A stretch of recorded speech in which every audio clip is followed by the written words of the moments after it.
చెల్లపల్లి జైల్లో తిన్న చెప్పకొడుకు వడ్డీతో సహా లెక్క అప్పజెపుతా అని శపథం చేసిన ముఖ్యమంత్రి రేవంత్ రెడ్డి ఇప్పుడు అన్నంత పని చేసే ప్రయత్నంలో ఉన్నట్లు తెలుస్తోంది. తన ఫామ్ హౌస్ పై డ్రోన్ ఎగరేశాడని జైల్లో పెట్టించిన కేటీఆర్ ను ఎక్కడ దొరికినా వదలొద్దని పట్టుదలతో ఉన్నారు సీఎం రేవంత్. అవకాశం కోసం ఎదురు చూస్తున్న రేవంత్ కాళ్లకు ఇప్పుడు హెచ్ఎండిఏలో జరిగిన అవినీతి డొంకకు సంబంధించిన తీగ దొరికింది. ఓఆర్ఆర్ లీజులో అక్రమాల తుట్టెను కదుపుతూనే హెచ్ఎండిఏ సంగతి తేల్చాలని, కేటీఆర్ పాత్రను ఎస్టాబ్లిష్ చేయాలని ప్రభుత్వం గట్టి పట్టుదలతో ఉన్నట్లు సమాచారం. రేవంత్ రెడ్డి మున్సిపల్ శాఖను తన వద్దే ఉంచుకోవడంలోని ఆంతర్యాన్ని కాంగ్రెస్ నాయకులు ఇప్పుడు అర్థం చేసుకుంటున్నారు. రేవంత్ రెడ్డి ముఖ్యమంత్రిగా కాంగ్రెస్ ప్రభుత్వం కొలువు తీరిన తర్వాత ఎక్కువ దృష్టి పెట్టిన 2 అంశాల్లో హైదరాబాద్ హెచ్ఎండిఏ ఒకటి. కాళేశ్వరం తర్వాత ఎక్కువ అవినీతి జరిగింది మహానగరం పరిధిలోని మున్సిపల్ శాఖలోనే అని కాంగ్రెస్ పెద్దలు బలంగా నమ్ముతున్నారు.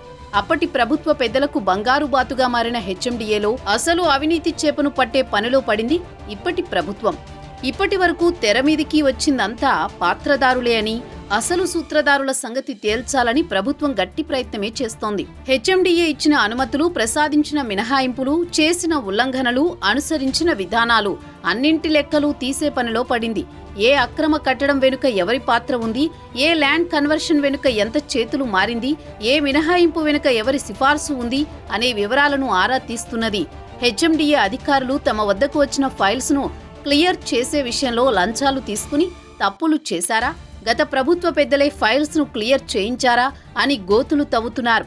హెచ్ఎండిఏ ఫైల్స్ మాయం కావడం వెనుక పెద్ద ప్లానే ఉందని, అసలు సూత్రధారులను తప్పించేందుకు వాటిని మాయం చేశారని ప్రభుత్వం నమ్ముతోంది. హెచ్ఎండిఏ డైరెక్టర్ శివబాలకృష్ణ అక్రమాస్తుల చిట్టా గుట్టు విప్పడంతో అసలు కథ ప్రారంభమైంది.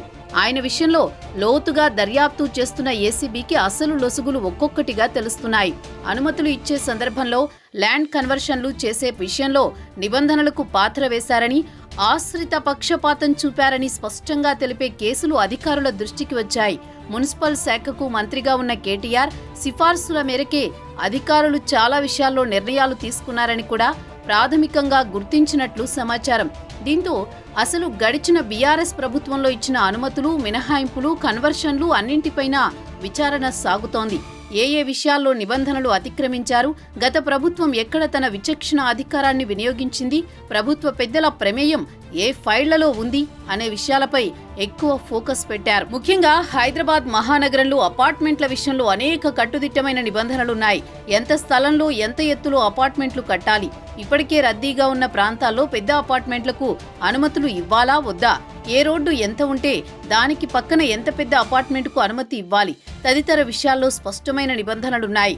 అయితే గత ప్రభుత్వ పెద్దలకు కావలసినప్పుడు వారికి అనుకూలంగా ఉన్న వారి విషయంలో చూసి చూడనట్లు పోయారట హెచ్ఎండిఏ అధికారులు. పెద్ద అపార్ట్మెంట్లు రావడానికి అనుగుణంగా అవసరమైతే పెద్ద రోడ్లు ఉన్నాయనో, పెద్ద రోడ్లు వేస్తామనో ఒక ప్లాన్ ని సవరించుకున్న సందర్భాలున్నాయట. అలా ఎక్కడ జరిగిందో కూడా ఆరా తీస్తున్నారు.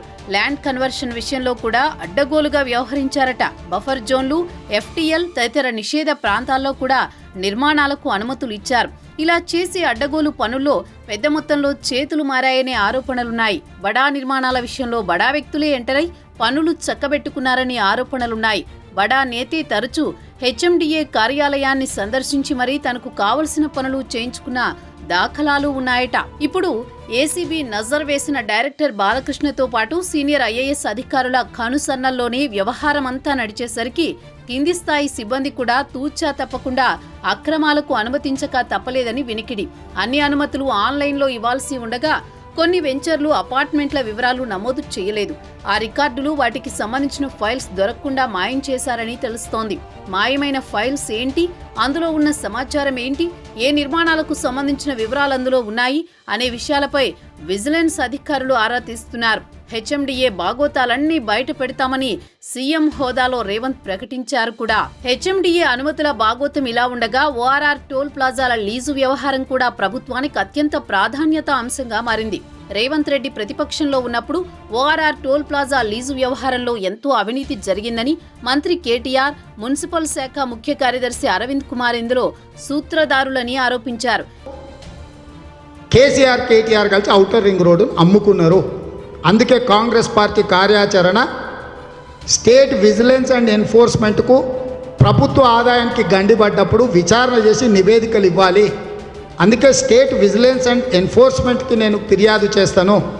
అదేవిధంగా ఐఏఎస్ అధికారులు తాము బాధ్యతలో లొసుగులకు పాల్పడ్డా, అవినీతికి పాల్పడ్డా వీళ్ళ మీద కేంద్రంలో 2 విచారణ సంస్థలు ఉంటాయి.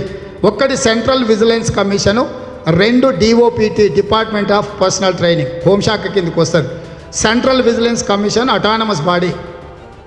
ఈ రెండింటికి అరవింద్ కుమార్నే స్వయంగా పార్టీని చేసి ఈ 1000 కోట్ల రూపాయల కుంభకోణానికి అరవింద్ కుమారే కారణం, అరవింద్ కుమార్ మీద పూర్తి స్థాయిలో విచారణ చేయండి అని చెప్పి CBC అండ్ DOPTకి ఫిర్యాదు చేస్తా.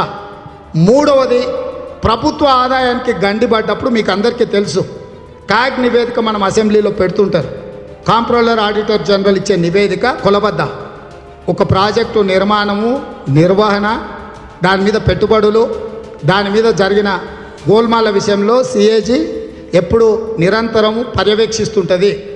తక్షణమే ఔటర్ రింగ్ రోడ్కి సంబంధించి ఈ మదింపు చేసిన సంస్థ మీద, వాళ్ళు ఇచ్చిన అంచనాల విలువల మీద, ఈరోజు వీళ్ళు అమ్మడం వల్ల రాష్ట్రానికి వస్తున్న నష్టం మీద కాంప్ట్రోలర్ ఆడిటర్ జనరల్కి స్వయంగా నేనే ఫిర్యాదు ఇచ్చి, ఈ సంస్థలకు అన్నిటి కూడా ఫిర్యాదు ఇచ్చి ఈ ఆరోపణలను ఖాతరు చేయకుండా అప్పటి బీఆర్ఎస్ ప్రభుత్వం ఒప్పందం చేసుకుంది.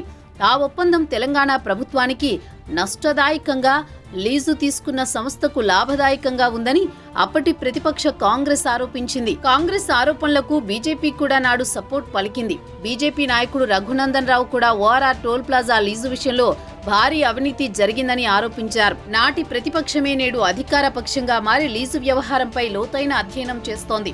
30 ఏళ్లకు లీజుకివ్వడానికి IRB ఇన్ఫ్రా అనే సంస్థతో ప్రభుత్వం 7,380 కోట్ల రూపాయలకు ఒప్పందం చేసుకుంది. దీంతో ప్రభుత్వానికి రావాల్సిన ఆదాయం భారీగా పడిపోతుంది అని ప్రస్తుత సర్కార్ భావిస్తోంది. టోల్గేట్ల ద్వారా ఇంతకు 3 ఆదాయం వస్తుందని, అలాంటిది ప్రభుత్వానికి రావాల్సిన ఆదాయాన్ని ప్రైవేట్ సంస్థకు అప్పగించడం ఏంటని అప్పట్లోనే రేవంత్ ప్రశ్నించారు. అదీ కాకుండా ప్రైవేట్ సంస్థలకు టోల్గేట్ అప్పగిస్తే వాళ్లు ఇష్టం వచ్చినట్లు రేట్లు పెంచుకునే అవకాశం ఉందని అభ్యంతరం వ్యక్తం చేశారు. దీనికి నొచ్చుకున్న అప్పటి మున్సిపల్ శాఖ ముఖ్య కార్యదర్శి అరవింద్ కుమార్ ఏకంగా రేవంత్ రెడ్డిపై కోర్టులో పరువు నష్టం దావా కూడా వేశారు. ఇప్పుడు అదే రేవంత్ రెడ్డి ముఖ్యమంత్రి కావడంతో టోల్ ప్లాజా వ్యవహారాన్ని మొత్తం బయటపెట్టి అటు మంత్రిని, ఇటు అధికారులను దోషులుగా నిలబెట్టాలని చూస్తున్నట్లు తెలిసింది. కార్ రేసింగ్ కాంట్రాక్టు వ్యవహారంలో కూడా అవకతవకలు, అవినీతి ఉన్నట్లు ప్రభుత్వం భావిస్తోంది. అందుకే మొత్తం మున్సిపల్ శాఖలో జరిగిన అవినీతిపై రేవంత్ రెడ్డి ప్రభుత్వం విచారణ సాగిస్తోంది. మొత్తం వ్యవహారాలపై పూర్తిస్థాయి నివేదిక ఇవ్వాలని సీఎం ఆదేశించారు. తీగలాగితే డొంక కదిలినట్లు HMDAలో ఒక్కొక్కటిగా అవినీతి లీలలు బయటపడే ఛాన్స్ కనిపిస్తోంది. మున్సిపల్ శాఖలో అవినీతికి సంబంధించి ప్రాథమిక సాక్ష్యాలు, ఆధారాలు దొరకబట్టేందుకు గట్టి ప్రయత్నాలు జరుగుతున్నాయి. ఆ వివరాలు చేతికందిన తర్వాత మొత్తం వ్యవహారం పైన CBIతో విచారణ చేపించాలని కాంగ్రెస్ ప్రభుత్వం నిర్ణయించింది. CBI అంటే కేంద్ర దర్యాప్తు సంస్థ కాబట్టి అక్కడ విచారణ జరిగితే రాష్ట్ర ప్రభుత్వం కక్ష సాధింపు చర్యలు అనడానికి BRSకి అవకాశం లేకుండా చేయాలన్నది రేవంత్ ప్లాన్.